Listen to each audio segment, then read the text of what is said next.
the members of the public, as well as other guests who have joined in this session. On behalf of the university, I wish to welcome all of you to this dialogue, but also to thank the Academic Staff Association for this initiative of enabling us have a dialogue where we are discussing important subject university, namely innovation and research. And such public dialogues help this to share experiences.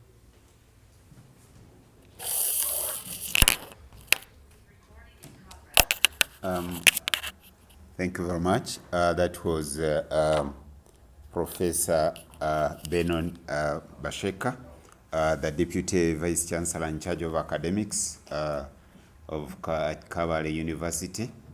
As the chairperson stated that we have a keynote speaker, I'll also give it back to him, to Dr. Sunday Arthur, to invite the keynote speaker to start his presentation. The person talking to you is Professor Kaya Siraj, the coordinator of higher degrees at KABASA University. Dr. Arthur, please.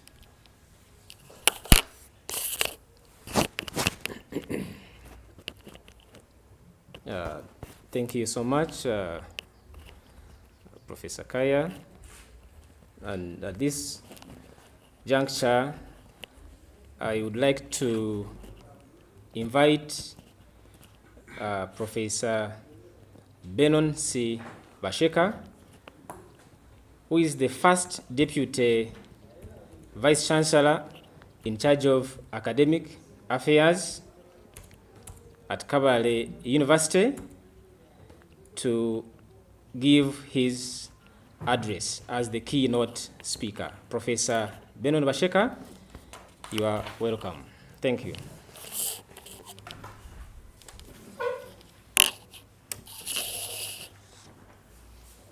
Yeah, thank you very much once again, the chairperson and your team. I now change the hat from welcoming you to giving the keynote presentation. I was requested to speak on the subject, the role of research and innovation in the growth of higher educational institutions. And I was only given about 30 minutes, so I will summarize. Now, generally,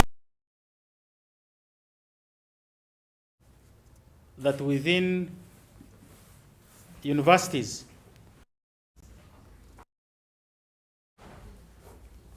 the institution of a university is one of the oldest, alongside another institution, the church, and possibly the family. Those are the oldest institutions one can think of through the journey of human civilization. And for universities, they have had traditionally the three major objectives of universities, being that of teaching and learning, alongside the function of research and that of community service. Now, these three have driven the agenda of universities throughout both developed and developing countries. But of recent, there are new roles which have been added to these traditional roles, that the modern university now is expected, in addition to teaching and learning, in addition to research, in addition to community service or community engagement, the modern university is expected to demonstrate key competencies and capacities around innovation, and also the dissemination function, which certainly connects to that of research. So innovation has therefore become part and parcel of the university life. And when we are talking about innovations or inventions, they are in so many fields, in so many academic disciplines. They are also in the processes, in the activities that the universities undertake. Innovations in the behavior of the individuals who constitute the universities. And these innovations and inventions, alongside that debate, you'll find the issue of the rights of the people who engage in innovations and inventions, and the laws that protect those rights. And inventions or innovations are part of the broader category of rights, which we call the intellectual property rights, which are rights that are accorded to the people who engage in innovations, the persons or the groups that are involved in the creations of their minds. They are protected in terms of the copyrights, in terms of the patents. If you have a trademark, these are protected. And these rights usually give the innovators or the inventors an exclusive enjoyment over what they have produced over a certain period. And for one innovation to be given these rights, then the law assumes that you should have done something which is new, you should have done something which is not obvious, and you should also have done something which has some applicability as far as the industry is concerned. Now, one would ask why innovations are key to university life. As I said at the beginning, these days you cannot talk of higher education without another word of innovation coming up. And innovations in the context of higher education, they are used to refer to how universities can be relevant and how they can be sustainable in the activities which they do, especially within the context of the changing environment in which universities find themselves. As such, we are challenged as universities to cultivate new ideas about the things we offer. We are challenged to promote creativity in most of the things we are doing. We are also challenged to innovate around the collaborations we can have with the different players, as well as promoting inclusivity and diversity, because universities usually are composed of different players. And as such, universities can innovate around so many areas, but when you read around the globe, I zero on 4 main areas where universities have been challenged to be innovative. One aspect is fostering entrepreneurship, and as I will show shortly, using the example of the Chinese universities, you will see how entrepreneurship, how universities have embraced entrepreneurship as part of their academic activities, in the sense that they are creating cultures, they are creating innovating thinking about how the different faculties can build entrepreneurial enterprises, which can also partly contribute to the revenues of the universities. But in addition, they help in giving the students different competencies that will help them in the world of work. Universities are innovating by encouraging collaboration, especially with the private sector, because the private sector offers so many opportunities in terms, again, of funding, in terms of employment opportunities to the graduates of the universities.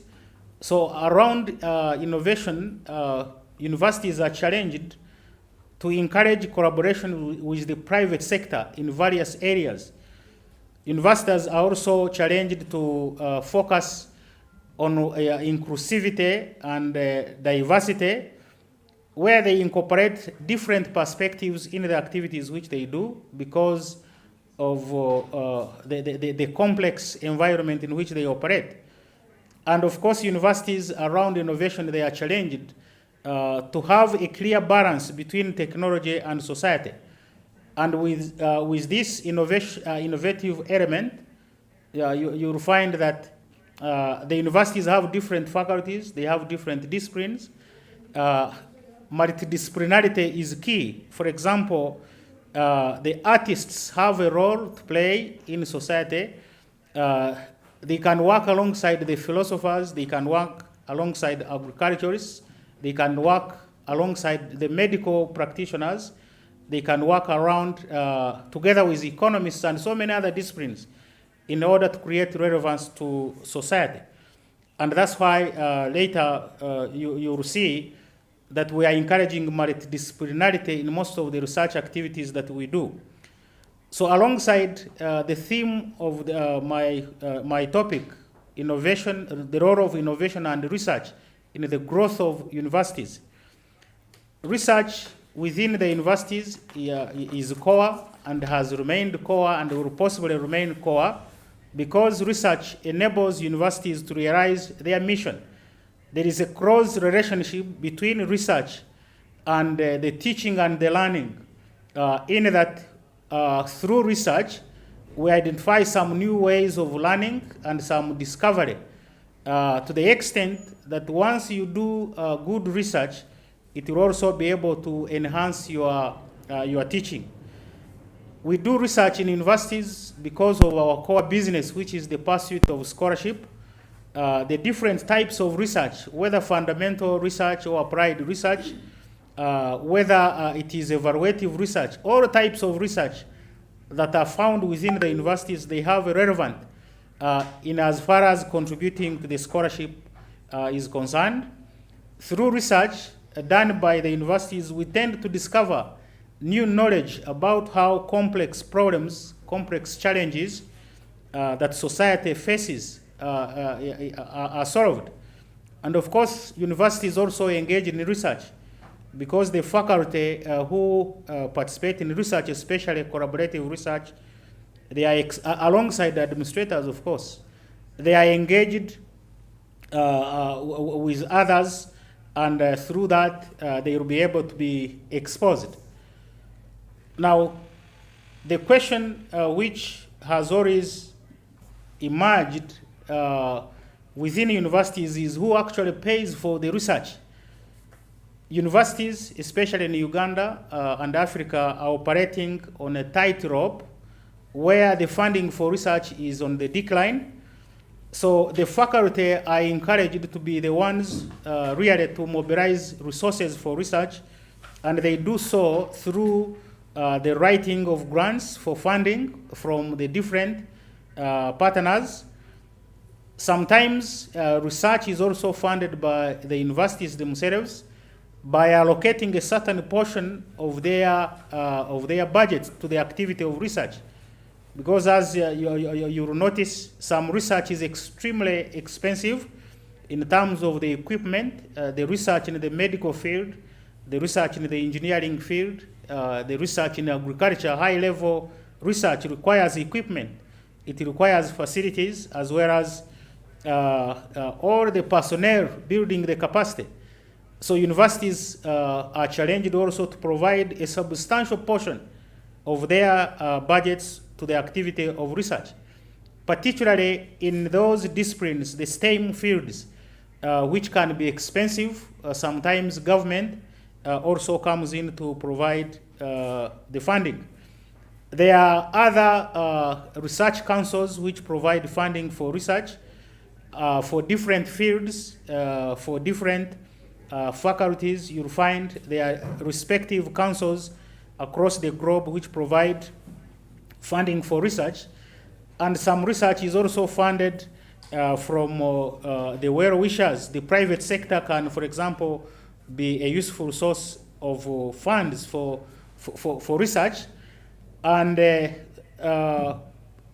as we do research, we see a growing trend of multidisciplinary focus of research, that we can find research teams involving the physical sciences, research teams involving the natural sciences, the social scientists, the psychologists, the sociologists, the economics, all of them will join the research teams.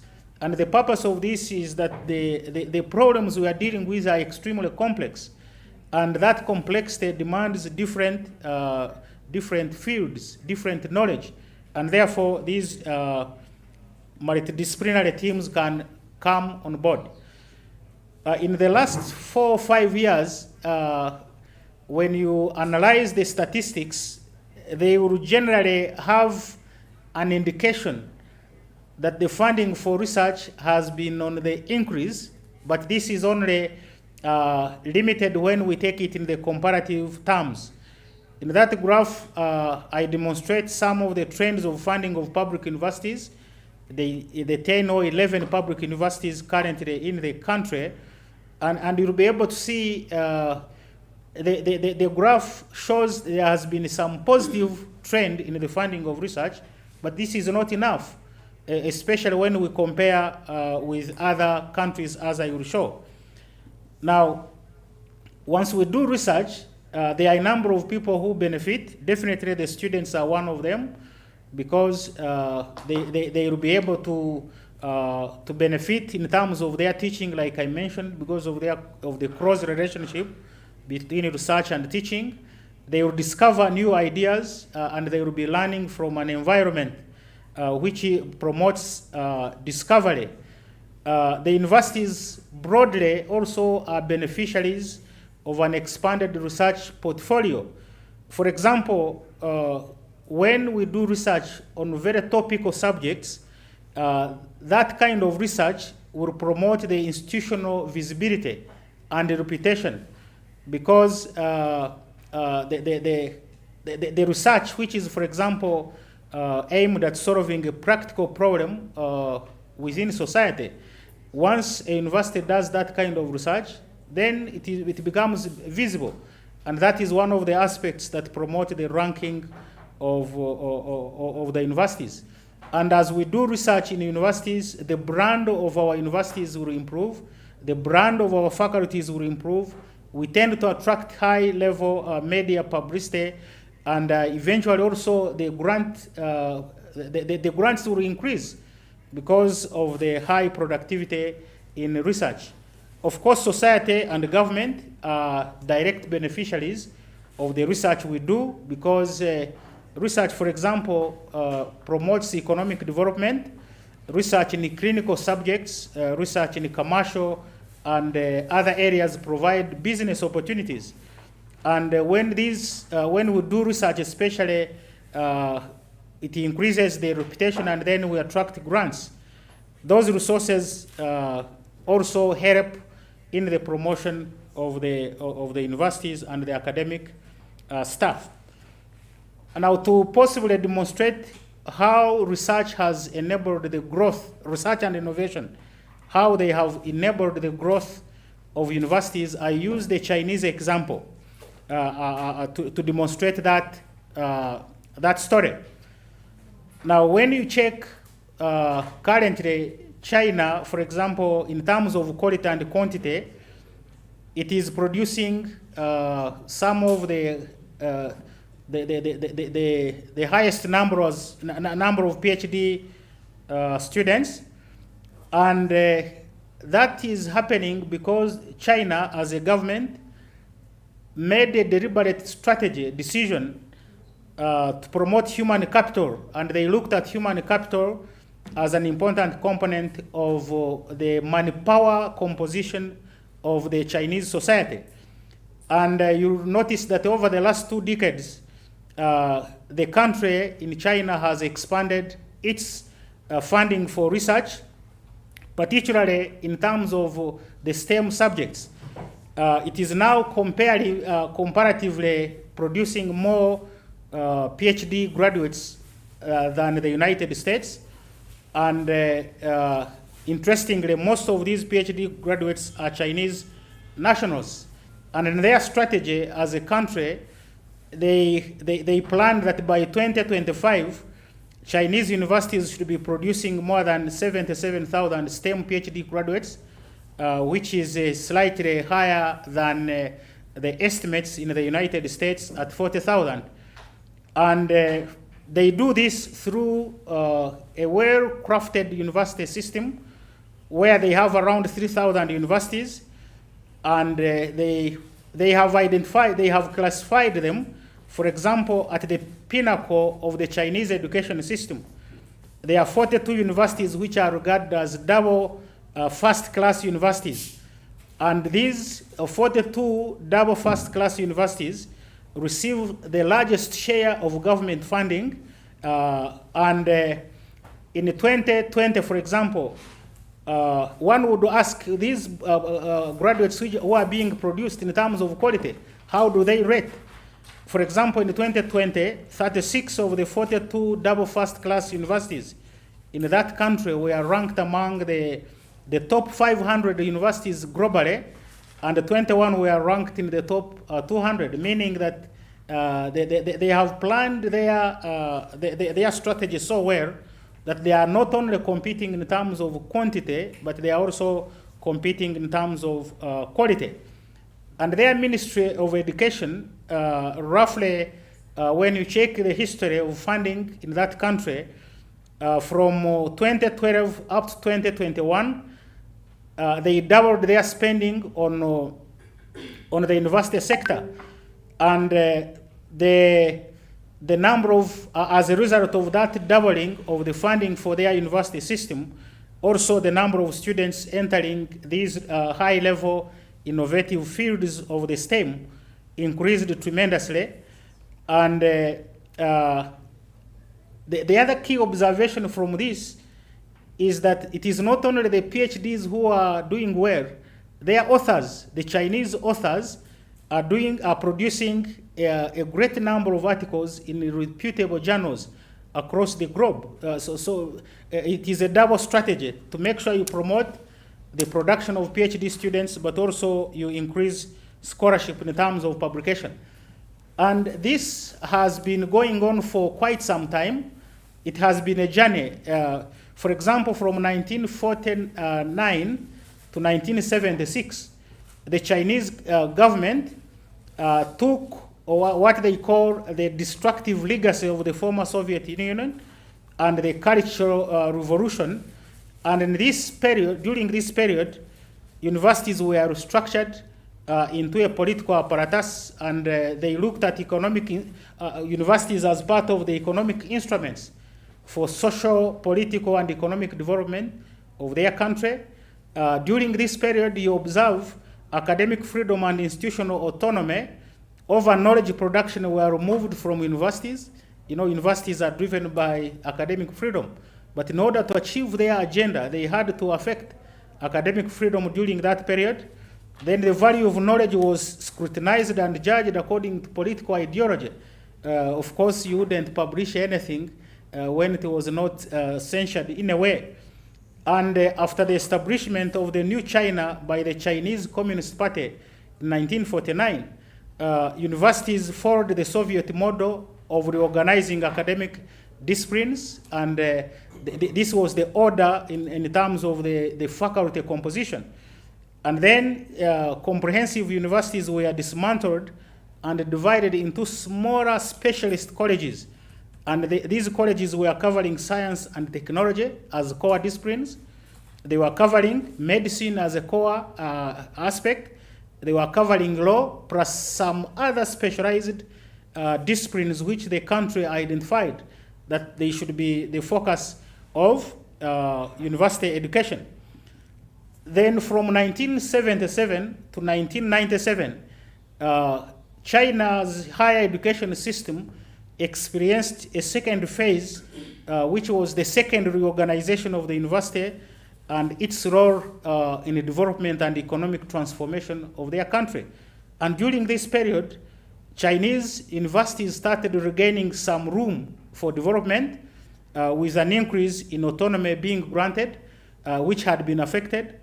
Then during the mid-1990s, there was a reverse reorganization of the university structures, where the former divided and specialized colleges this time, they were encouraged to merge into large-scale comprehensive universities, and they also agreed on ways of turning knowledge into money. Now they started engaging in the entrepreneurship role of universities was encouraged.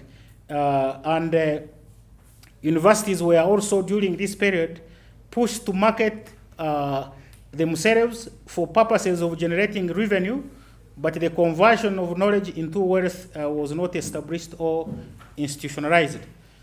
And then during the 1980s, as well as the 1990s, because of these interventions, you see that they started establishing university-affiliated enterprises in massive numbers, and this contributed to the generation of revenue.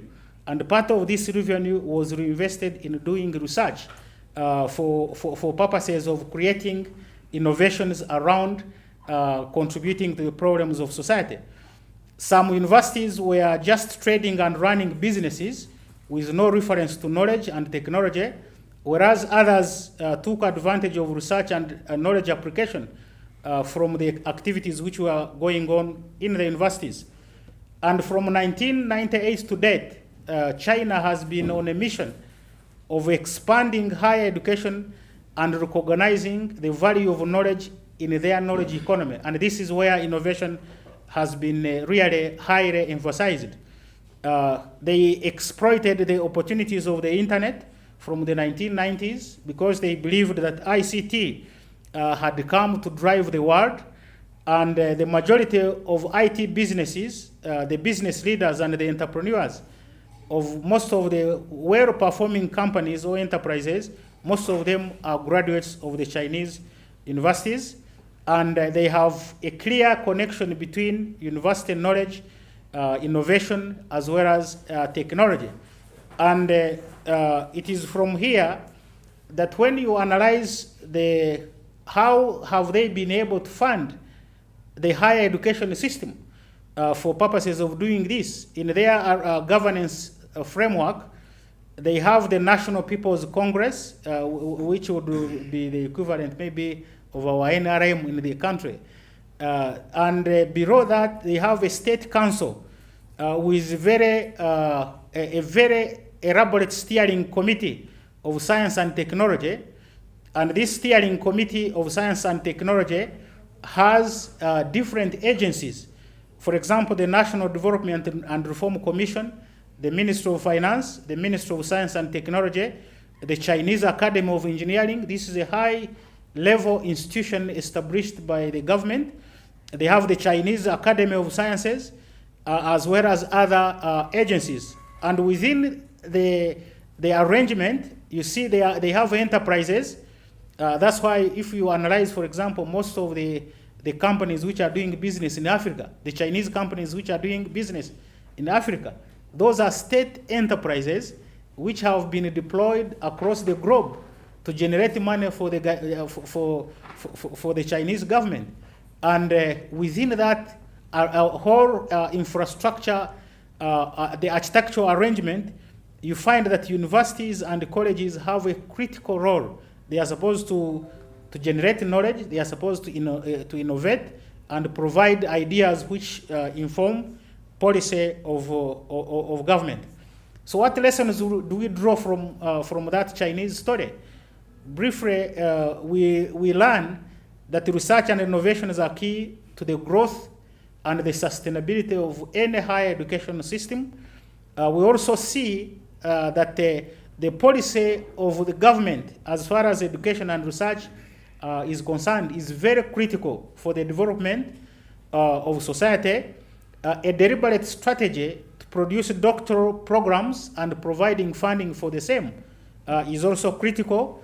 We also see that universities cannot be doing the same things, but some universities can identify their niche, the critical areas of human resource capacity development, and concentrate on that. And that's why there has been a debate that all universities in Uganda, we don't need to focus on the same programs. there can be a mapping of clear programs.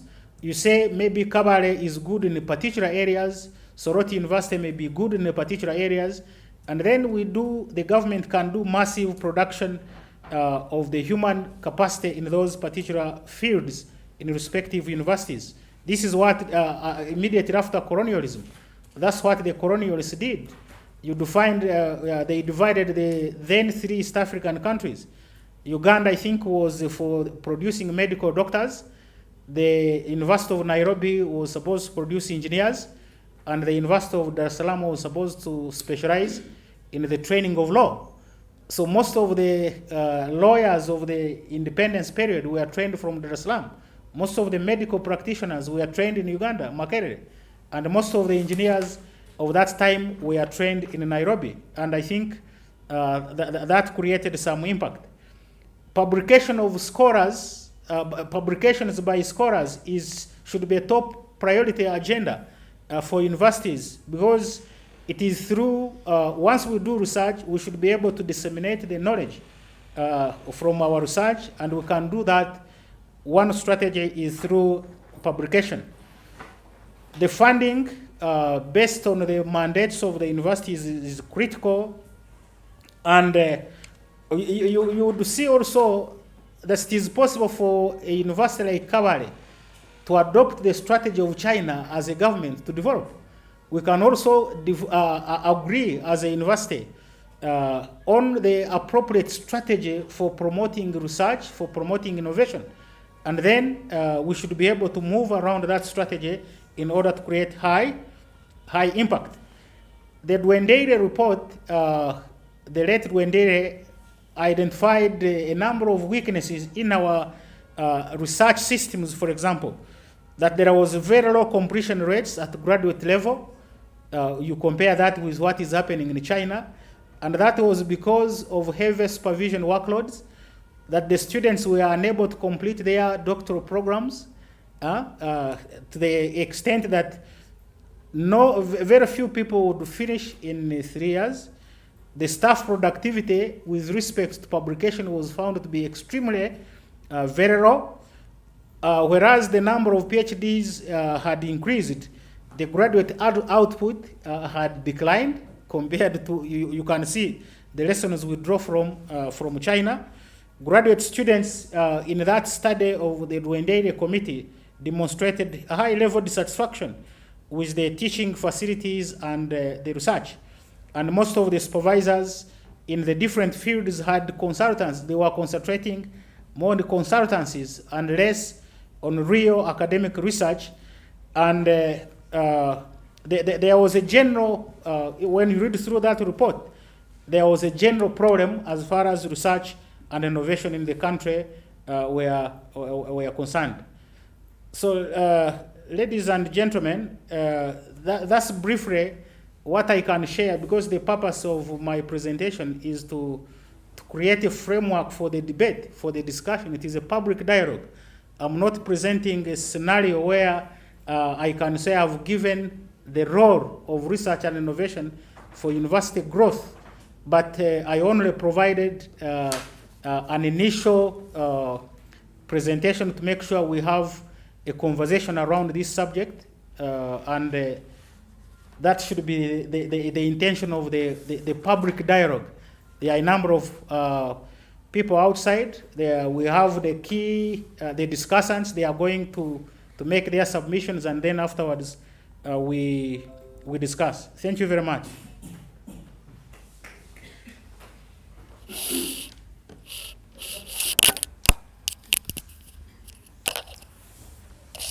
Thank you very much for that very fruitful and well elaborate and well researched presentation. Members, that has been our Deputy Vice Chancellor, Professor Benon Basheka, as you have heard. As we indicated in our brochure and or our flyer, we have two main discussants on this dialogue. We have Professor Tumwine James, who is from KABASA University. Then we have, he's going to give his discussion. Then we have also Professor Gobopanga Letam. This is from University of Botswana, who is also online. He's also going to give us his discussion, and thereafter the discussion will be open to members. Professor Tumwine, are you online? Hello. Professor Tumwine.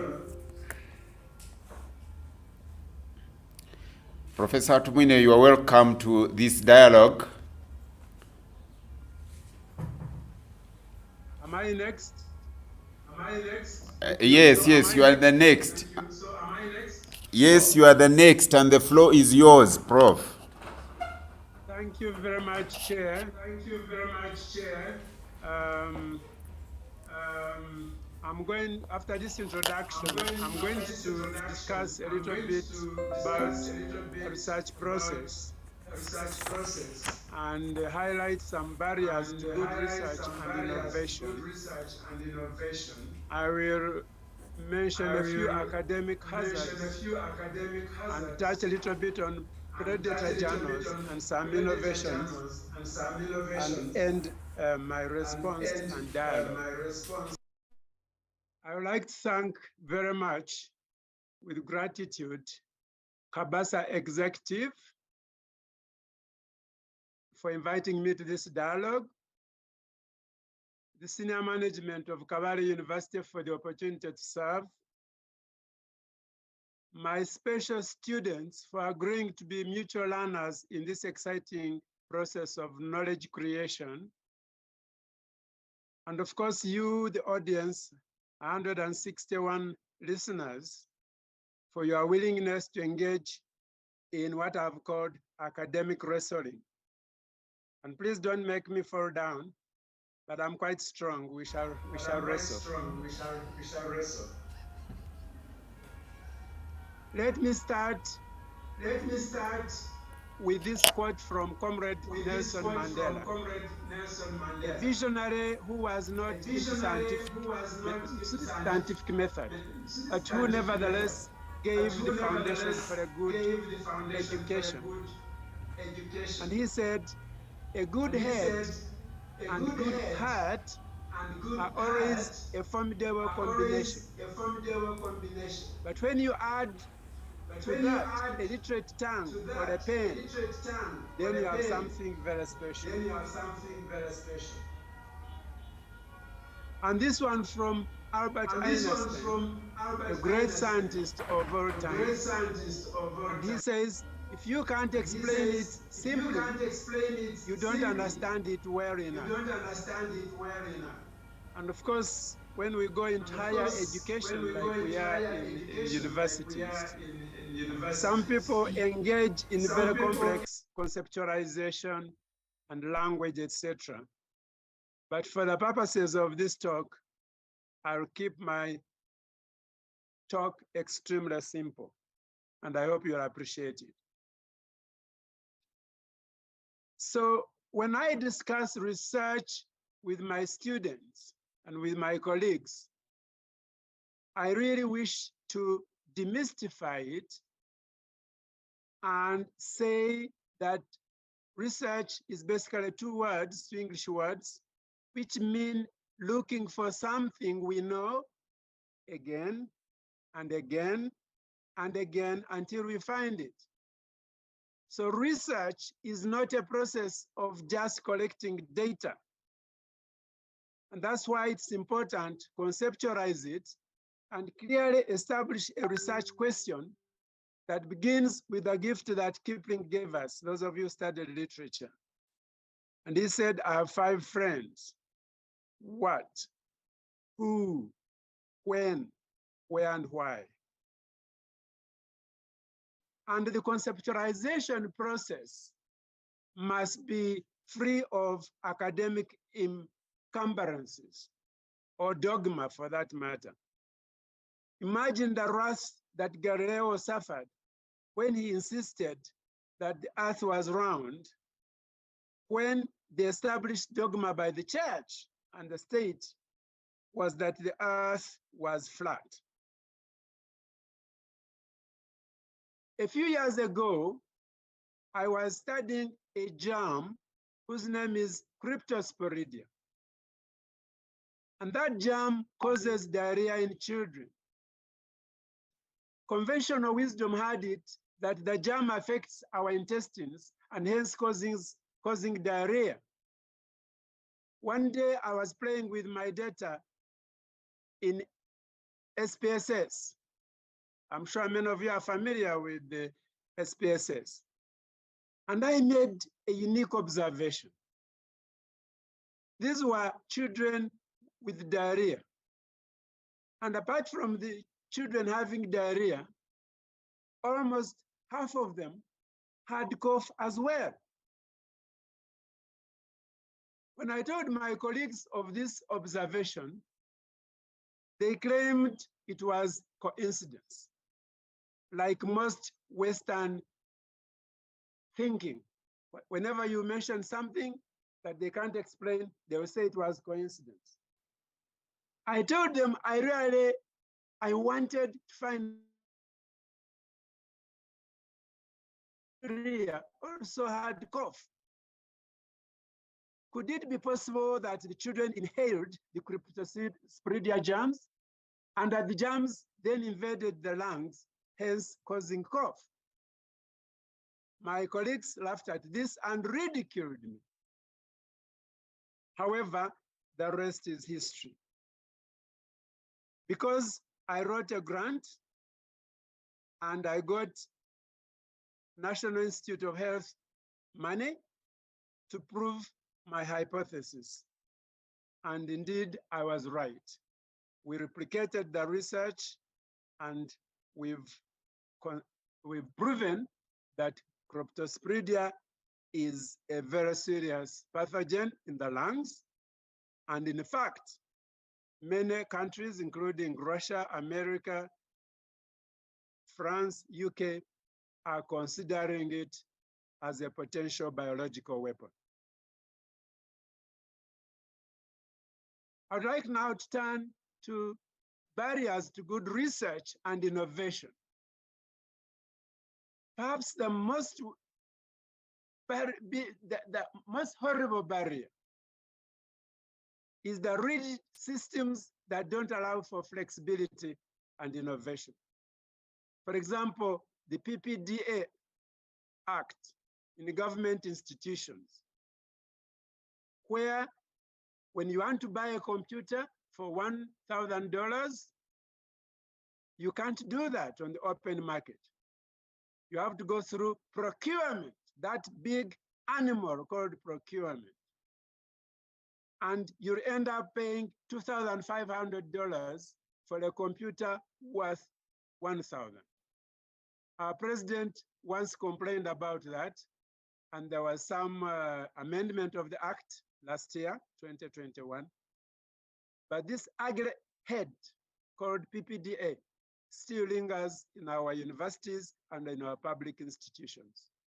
And we really call upon the policymakers, including the parliament, to tame this ugly head called procurement. The other barrier is the personal barrier. Professors, the lecturers, engaging in consultancies. A culture of consultancies kills universities. It kills research. Because remember, a university without research is a secondary school, where the lecturers use what we used to call yellow pages. Now they can teach online because it is compulsory. So when somebody is doing consultancy in Cameroon, he or she can comfortably sit in the hotel room and give a lecture to students in Kabbalah University for 1 hour and continue his consultancy. I'm not a fan of consultancies. They are enemies of research. moonlighting, teaching in more than one institution.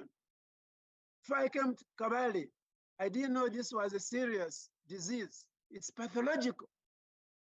And people are not even afraid to tell you, I work in University X, and now I'm driving there. They even give me accommodation. Somebody driving 200 kilometers every day to come to teach in Kabale University. But they're also teaching in 1, 2, 3 other universities. And obviously, when you do that, you have no time for thinking. There is no thinking time. And for research and innovation, we need to use our brains, our cognitive function. But if we can only sit before our computer and give so-called e-learning, then we are not promoting the best university in the world.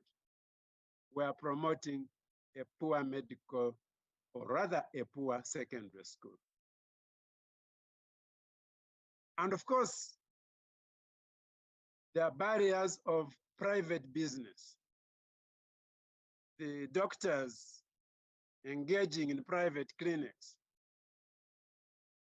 the other people running their farms. On a Friday morning, they're all driving to their farms and to their farms, etc. I hope you, my colleagues listening, have tickled you a little bit and made you feel a little guilty. Let me now turn to the academic hazards that we face. The biggest academic hazards are what I call predator academicians. The academicians who tolerate academic dishonesty in the name of being humane. They even offer counseling services to people who cheat exams. I think there is a pathological obsession with tolerance. I personally feel that a good university must have zero tolerance for cheating. And there's even no room for counseling these thieves who are cheating. Of course, I will be accused of being inhumane. But if we are going to be a good university, the best university in the Great Lakes region, we must change our mindset, our Western type of training that has softened us. We were once men, now I don't know what we are. This is a slide, this is a picture I took on Kira Road. This road is just below Mulago Hospital, below Makerere University School of Medicine.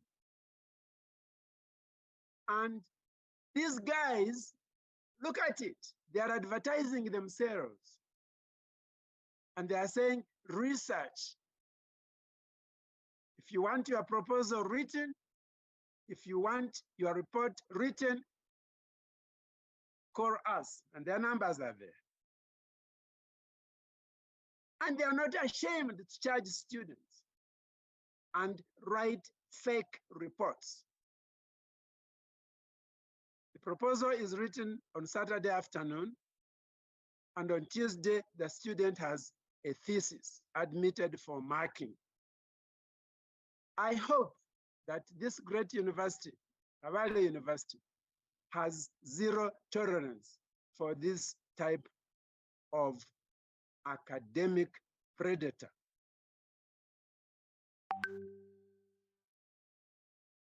Let me go a little soft.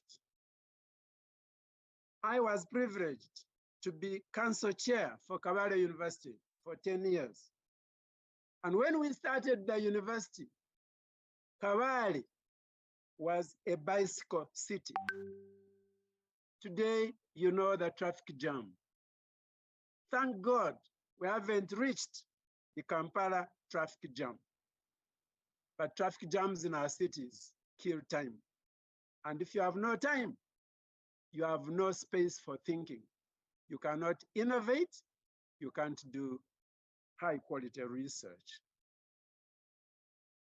And of course, we have very important social functions, which we need to prioritize, like okwanjula, or even getting married.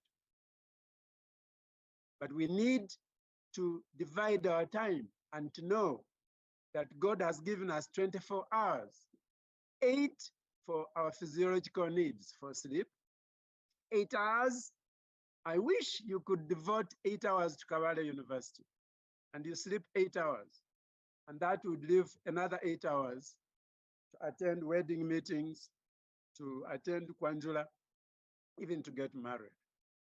But alas, some of our colleagues spend only 1 hour at the university, and you wonder where else they are in the 23 hours. I will turn now to predator journals. They are a pain in my neck because I see my colleagues, young and old, falling into this ditch of predator journals. And these are journals in which the editors over-solicit for manuscripts. And there is no peer review. Many of them have no editorial board. They engage in mediocrity. And they publish worthless papers. And they are basically motivated by money. So you submit your manuscript on a Thursday, and on Monday it is published. I have started a journal, African Health Sciences, in 2001. I'm struggling. I receive 660 manuscripts a day, and my reviewers take up to 3 months before they answer. And my writers, my authors are complaining. We don't charge even 1 cent. But for predator journals, that is not to be. They receive your manuscript, you pay them dollars, on Monday you have a published paper. Predator journals do not have a standard peer review process. They often do not put or send your paper under peer reviewers. They might not even edit or improve the paper before publication. They publish very many low quality papers. And of course, they are likely to publish fake papers because they are unable to identify them because they don't have any quality control. A predator journal sends spam emails to very many researchers asking for manuscripts. It lists members on editorial board without those people agreeing. It makes up names of the editorial board members. It advertises itself as a legitimate journal, sets up identical names and websites similar to authentic journals, and fraudulently uses ISSN. And some of them use fake impact factor. In fact, this particular one, which is a fake, which is predator, they even put impact factor, and they even put PubMed. PubMed is the premier database for medical publications. So they put it there, but when you go to PubMed, you will not find that journal there. They work in a very clever way. Often, they are motivated by money and not science. What makes scientists go for predator journals? Environments that worship quantity rather than quality. Promotion of academic staff, largely based on the number of papers published. And of course, fake or pseudo researchers survive on predator journals. But let me tell you, my colleagues at KABASA, predator journals are harmful because poor quality papers corrupt the literature. And reviewed papers give mediocre academics an unfair chance for jobs and promotion. And very honestly, these jobs and promotion should go to genuine and better qualified researchers. So why should we avoid predator journals? You pay too much money for publishing your paper. Your paper will not be accessible if the publisher has no long-term storage policy. Your credibility will be damaged by publishing in a predator journal, and you might not attract research grants or academic positions. The predator journals are not interested in your research. They are not interested in high quality or even your career. They are just interested in your money. You get published quickly, but you don't have a good paper. You'll damage your reputation. You'll waste cash. We have started student-mentored research at KABASA. Although research is started in the 4th year, we have an innovation where twice, 3 times a week, at 7 o'clock in the morning, for 1 hour, we have sessions for demystifying research and interesting young researchers, young interested students into research and into conceptualization. If you are interested in this, you can come and listen to my students. They are superb. Their thinking is well above PhD level thinking now, and I'm so proud of them. I started in 2001, basically 1st October, August 2001, African Health Sciences. And I'm not blowing my trumpet. After 4 years, we were in PubMed Medline, which is the superior database for high quality medical research. In 2008, we were on Web of Science, and the rest is history. But we are motivated by our need to publish good quality science, relevant to health in Africa and beyond. I'm showing here a child I saw recently at Kabale Hospital who had come from Ntungamo and had been treated by a health worker who had no knowledge. She had injected the medicine into an artery instead of injecting it into a vein, and you can see that the arm was about to fall off. Thank God we have KABASA. Our surgeons were able to rescue this arm. And that's the type of success we want to publicize. What have I said? I gave you an introduction. I went through the research process. I discussed barriers to good research and innovation. I mentioned some academic hazards, and I talked passionately about predator journals and talked to you about some innovations. KABASA, thank you very much for giving me the opportunity. Thank you.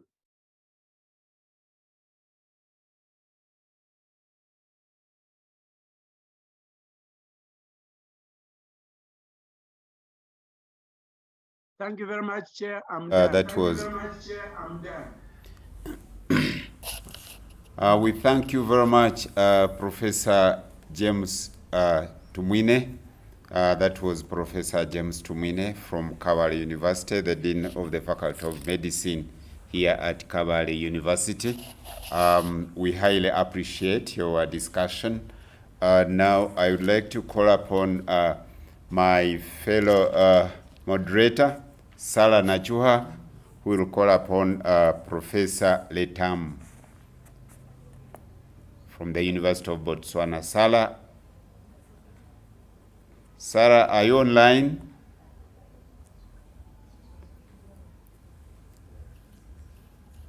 Sarah Nachuha. You can unmute yourself, your co-host.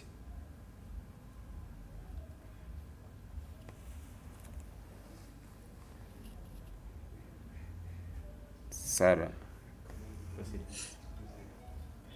Thank you so much. Okay. Thank you so much. Thank you so much, Professor Kaya. Thank you so much. I was muted before. Now they have unmuted me.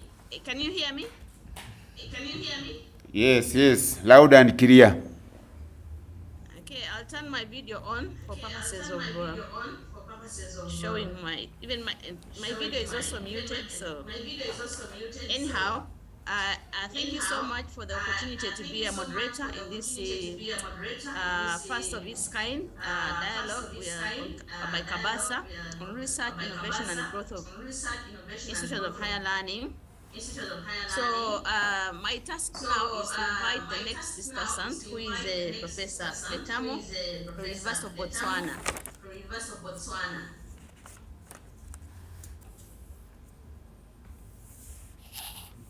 Give your discussion. Professor Letamu, are you there? He's on. Can you unmute Professor Letamu, please? Good afternoon, colleagues. Thank you for inviting me. Unfortunately, I have no presentation that I'm going to project. I have a slide from also with my computer in terms of the video. So I'm simply going to talk to the points that I've made.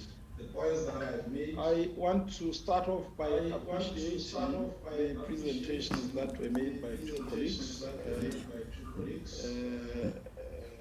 They were quite helpful, and some of the issues that I wanted to touch upon have already been reflected on. However, I have structured my discussion along three areas. One, I simply wanted to highlight really what the role of research and innovation is in accelerating economic growth. I think all of us would agree as researchers that research and development are the critical drivers of innovation and national development and ultimately economic growth.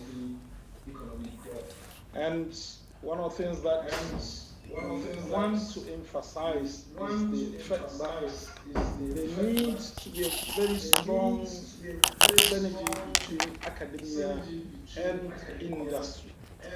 If our research is to filter into the industry. And the other point that I also want to raise is with regard to the type of research outputs that we are generating. These research outputs must be policy and program relevant in order to inform our socio-economic development of our societies. I have come across an interesting article by one professor from the University of UNISA, University of South Africa, by the name Professor Nicholas. And he posed some very interesting questions with regard to research and how it relates to innovation and growth, economic growth. The first question that he poses is scientific research being conducted impacting positively on society? If you generate research that does not positively benefit society, then probably that's a waste of time, especially for developing countries like ourselves.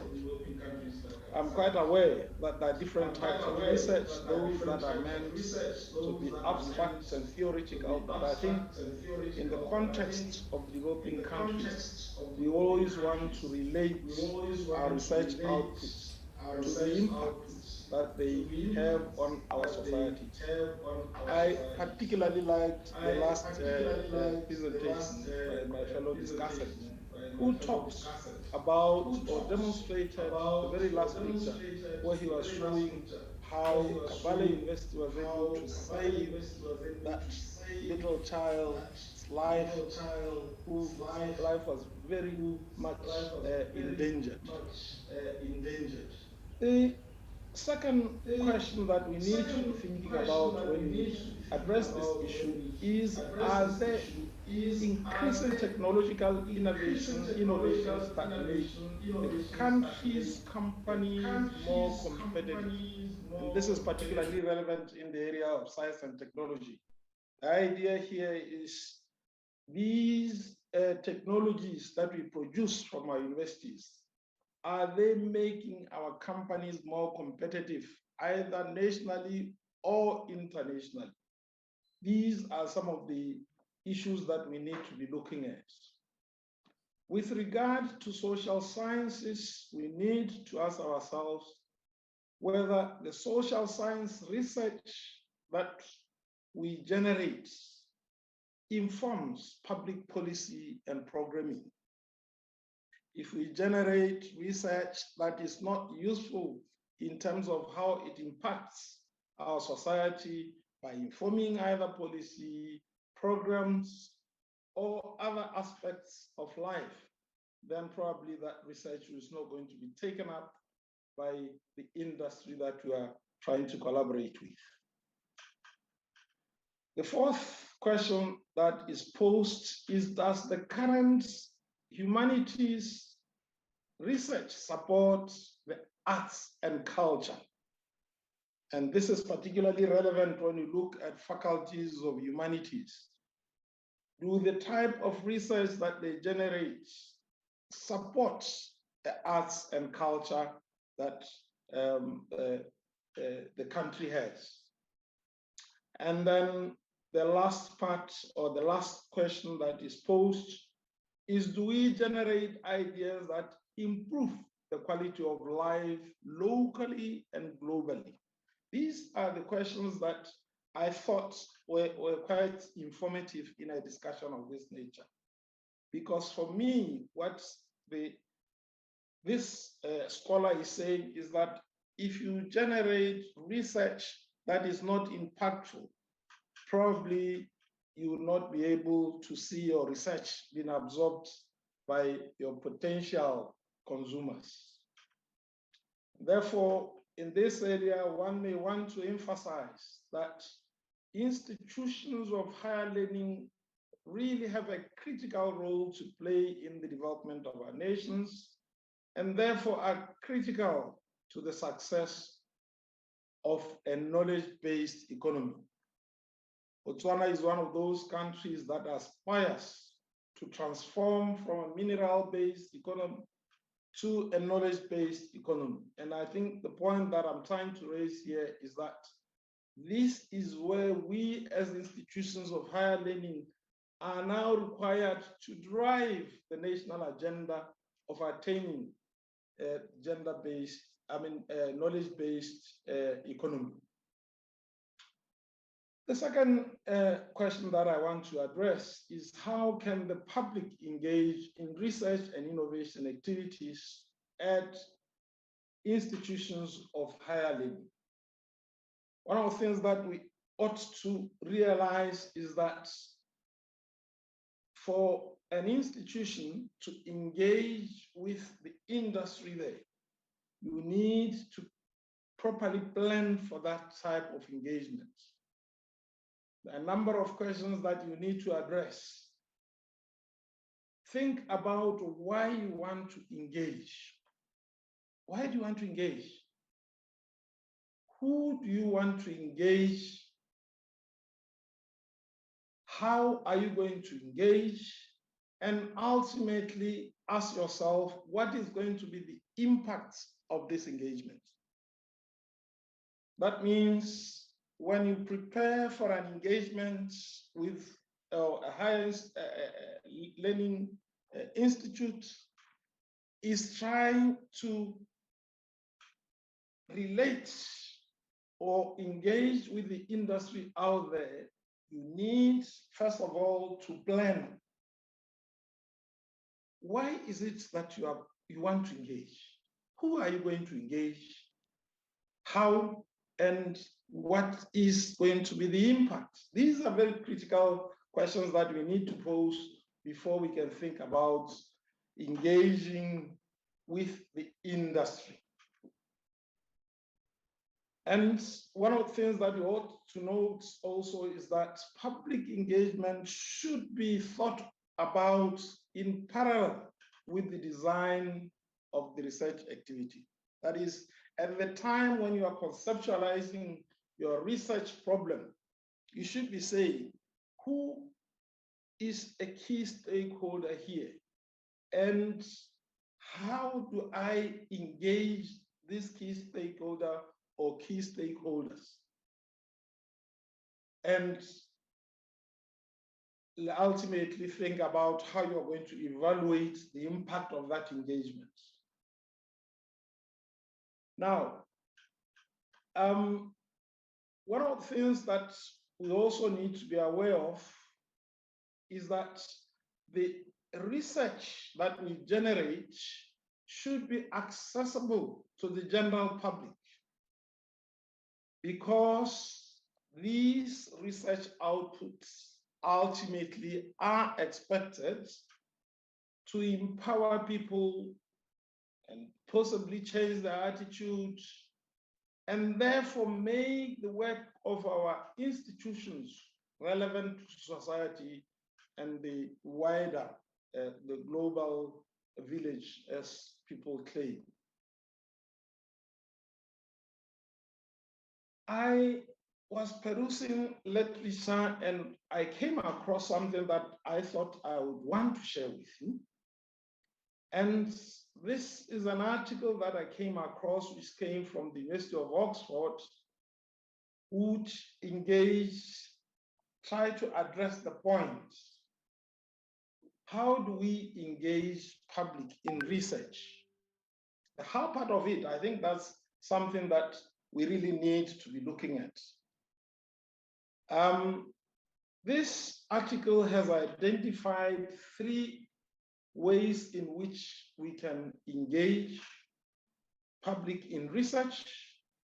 The first is that we have, as researchers, to inform and inspire the public.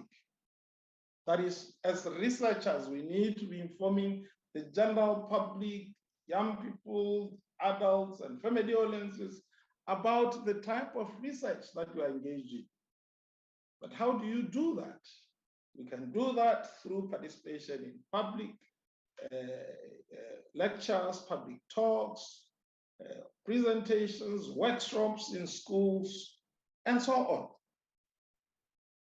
But the whole idea is that we are now taking our research to the public. The other way that has been highlighted by this article is to consult and listen to public views. As researchers, sometimes we confine ourselves to our offices and think about research, completely ignoring the interest of the general public. Now, this second point is simply saying that you need to go out there as a researcher, talk to the public, read about what government wants to do, where are the gaps, where are the research areas, and how can you come in? Researchers need to receive these public views and concerns about research, because this gives us as researchers an opportunity to hear fresh perspectives and insights. That's a very good way of getting research ideas. Engage the public. And how can you do that? You can do that through public debates.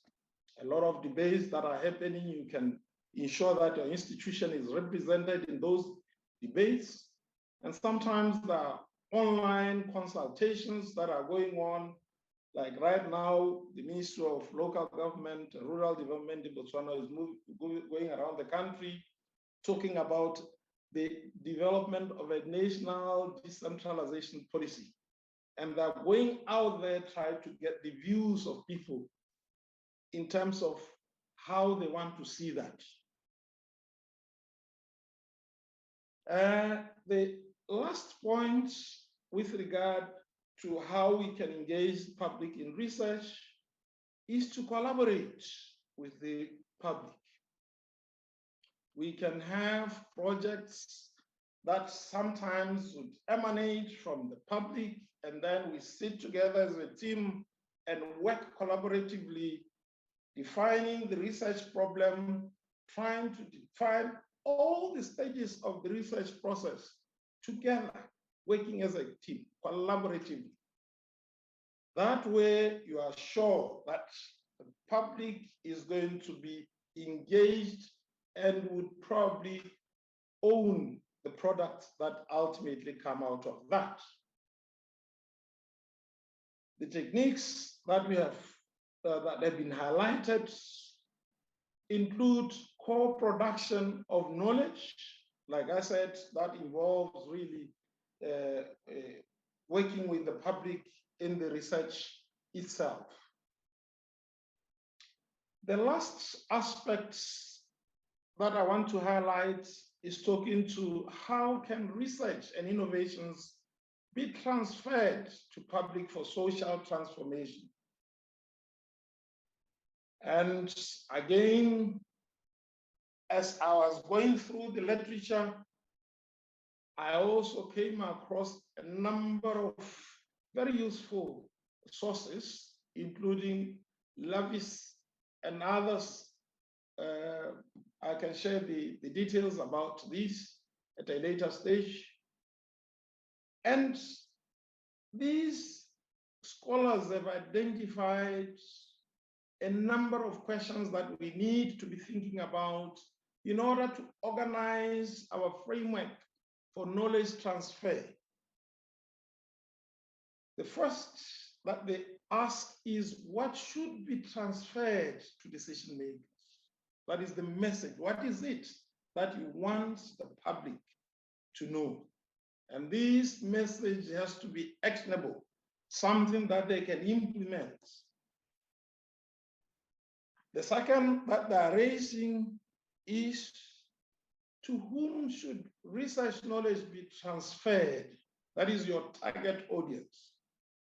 Sometimes when we do our research in institutions of higher learning, we do not think about the potential consumers there, particularly the general public, but we often think about our fellow scholars in the discipline.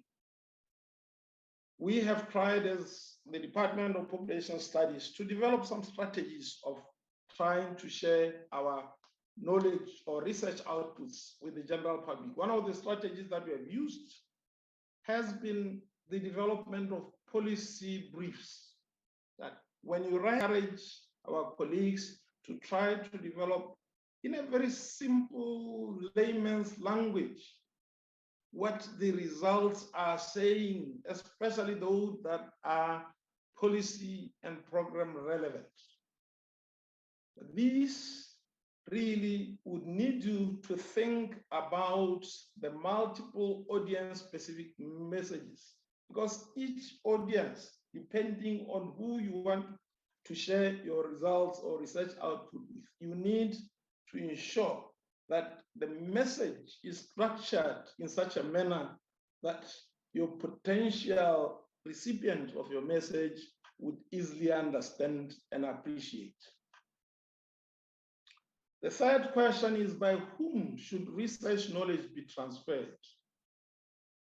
That is, the research that we generate is not necessarily going to be absorbed by the general public. First of all, they look at the credibility of the person who prepared that research. Is this a credible scholar? My colleague has just mentioned the issue about damaging your credibility, that if you are publishing in predatory journals, how then would you expect people to trust your research? it is this element that is very credible in terms of how do you organize make sure that the persons or the people who are carrying the message are credible scholars, scholars who have published in high impact journals, journals of international repute. The fourth is how should research knowledge be transferred? Now here we are thinking about the knowledge transfer processes and the supporting communications infrastructure. And one of the things that is highlighted is that the engagement has to be interactive to be effective. It doesn't have to be passive. A lot of times as scholars, sometimes we simply publish our papers in journals and leave it there. We don't interact with the general public and let them be aware of what we have done so that they can ask questions and therefore develop an interest in looking at what it is that we have researched on and how they can use in their respective workplaces. The last part really is with what effect should research knowledge be transferred? This is where we talked about, or I highlighted the issue of evaluation. You need to develop some sort of performance indicators for knowledge transfer. And you know, if you say knowledge, the research that we are generating as institutions, how can we be sure that it has an impact on the general public? What evidence do we have to demonstrate that? And this is where the evaluation aspect comes in, that we need to be thinking in terms of how am I going to make sure that indeed the knowledge that I have transferred has made or has been absorbed by the potential consumers. I want to conclude by simply emphasizing, which is what colleagues have said, that one of the key players in all these institutions and how they interact with the public is that it is important for the state to have a policy that allows that type of dialogue and also create an environment where this is easily implementable. I want to conclude by saying thank you very much, KABASA, for the wonderful public dialogue that you invited me to. I really didn't have much except those highlights that I wanted to share with you. Otherwise, this is really the end of my very quick intervention. Thank you, Chairperson.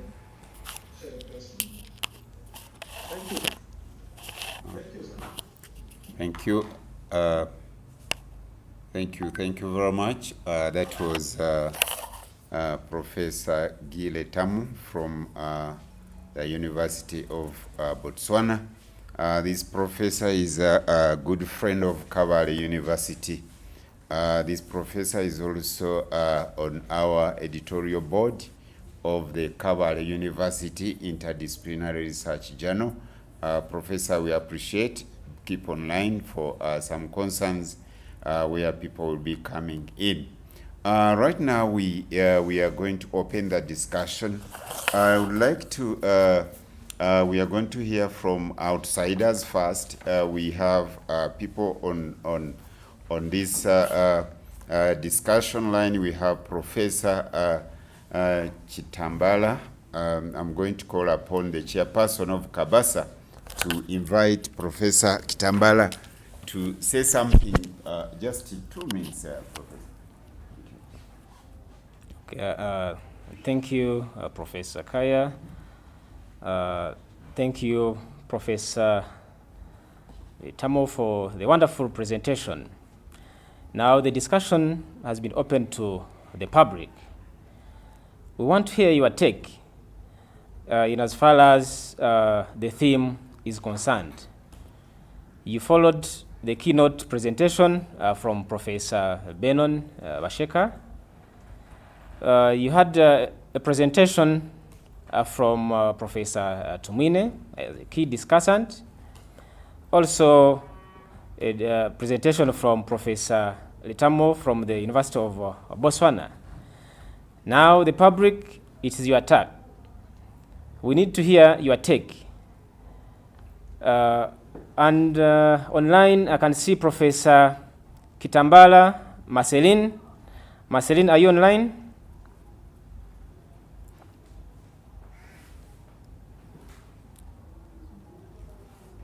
Professor Marceline Kitambala. You need probably to unmute the person. Professor, unmute yourself.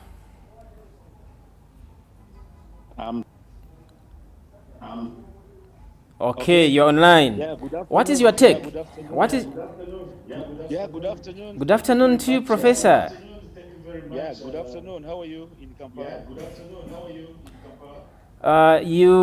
Professor, you introduce yourself. You are given only 2 minutes to have your take. Considering the presentation from the key discussant and also the keynote speaker. Yeah, thank you very much, sir. I'm Professor Kitambala Marcelin, the Vice Chancellor of the East African University, Kenya.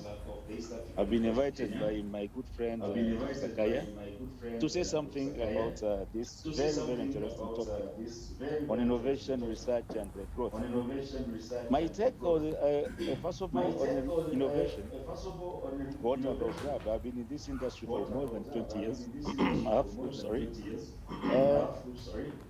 In terms of innovation, we are failing to innovate our teaching methodology.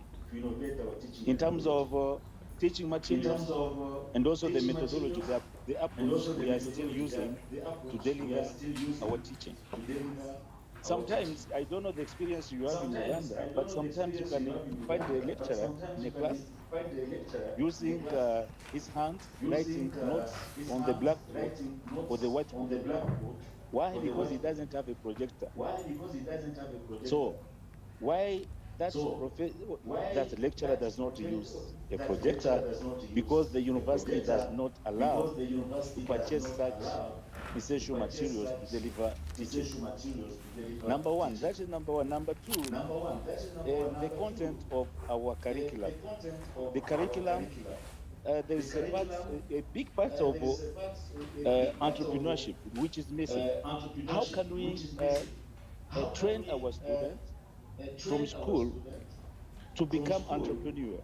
You start your entrepreneurship projects from school, and then at the end of your studies, it becomes your product, and you can generate money.